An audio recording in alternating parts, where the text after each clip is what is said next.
Umabante na rin sa second reading ang BTA Parliament Bill No. 123 o ang konstruksyon ng Pura Municipal Hospital sa bayan ng Gatublas, Sensuat, Maguindanao del Norte na itinutulak ni MP Bayintan Ampatuan. Gayon din ang BTA Parliament Bill No. 139 o ang konstruksyon ng Northern Kabuntalan General Hospital at BTA Parliament Bill No. 257 o ang Alim Abdul Aziz Mimbantas Memorial Hospital.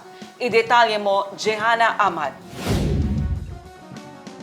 Umabante na rin sa second reading ang BTA Parliament Bill No. 123 o ang konstruksyon ng Pura Municipal Hospital sa bayan ng Gatublas, Sensuat, Maguindanao del Norte na itinutulak ni MP Bayintan Ampatuan. Sumalang na rin sa second reading ang BTA Parliament Bill No. 139 o ang konstruksyon ng Northern Kabuntalan General Hospital na isinusulong ni MP 𝐏𝐀𝐍𝐆, Eddie Ali at Bayintan Ampatuan. In emergency cases requiring specialized care, residents must travel long distance to hospitals nearby cities such as Cotabato City, Midsayap, or Kidapawan, with travel times ranging from 1 to 3 hours. This journey involves using makeshift transportation like habal-habal, boats, or those living near river or even tractors, reflecting the lack of reliable transportation infrastructure in the area. The delays in receiving medical attention due to these long travel times can have life-threatening consequences, especially for patients with severe health conditions such as complicated pregnancies, chronic disease like diabetes and hypertension, or emergencies like severe dengue cases.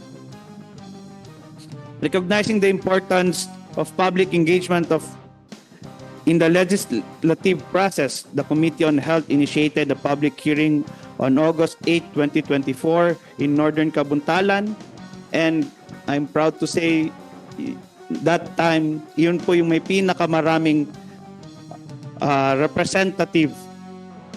pinakamaraming participants ng public consultation.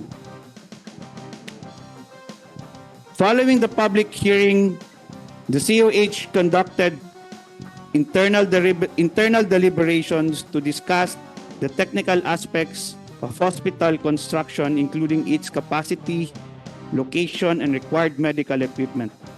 These deliberations also considered the municipality's specific healthcare needs, such as maternal care, treatment for chronic illnesses, and emergency response capabilities, even in the geographical constraints.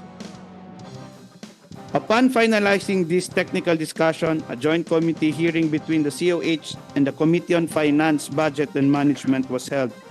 The focus of this joint session was the budgetary requirements necessary to establish as well as its long-term sustainability.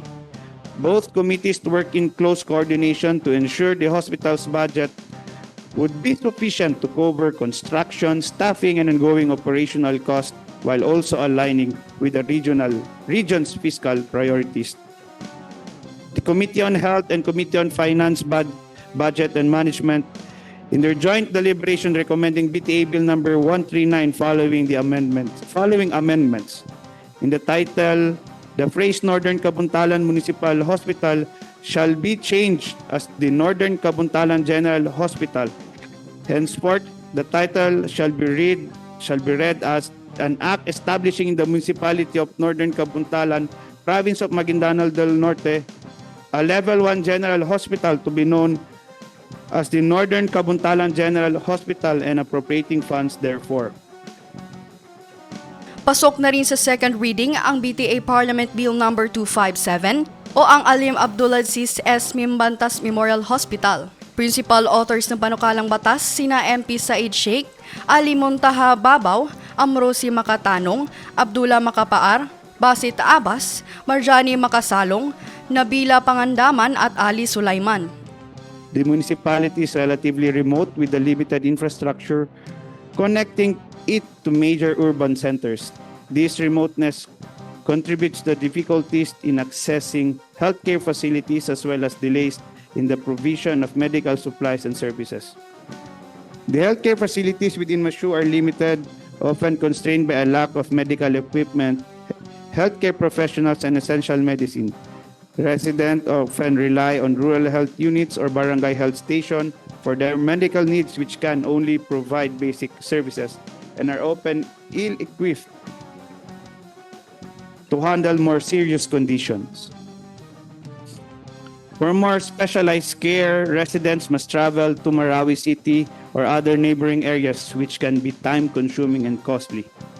The proposed bill seeks to address the critical healthcare needs of the residents of Masyu and neighboring municipalities by establishing a Level 1 General Hospital. The rationale behind this initiative is rooted in the severe shortage of healthcare facilities in Llano del Sur, where the existing hospital bed-to-population ratio is significantly below the national standard.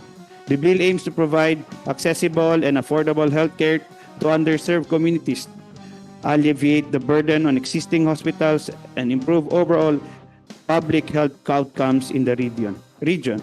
The Committee on Health initiated a public hearing on August 14, 2024 at the Maranao Cultural Heritage Center, Mindanao State University, Marawi City. This hearing presided over by COH Vice Chairperson MP Marjani S. Makasalong, provided a platform for various stakeholders including healthcare professionals, local leaders, and residents to voice their concerns and insights regarding the healthcare challenges in Masyu. Following the public hearing, the COH deliberated on the technical aspect of the bill, considering the medical needs, population data, and healthcare deficiencies in the region. Subsequently, the CFBM and COH held joint discussions to evaluate the financial feasibility and budgetary requirements. The Joint Committee agreed on the appropriation necessary to ensure the immediate establishment and operation of the hospital. The Committee on Health and Committee on Finance Budget Management in their joint deliberation recommending BTA Bill number 257 following amendments. Section 4 shall be amended. Section 4 appropriation, an initial amount of 50 million pesos necessary to carry out provisions of this act shall be charged again the Miscellaneous and Personal Benefit Fund of the 2025 General Appropriation Act of the Bangsamoro.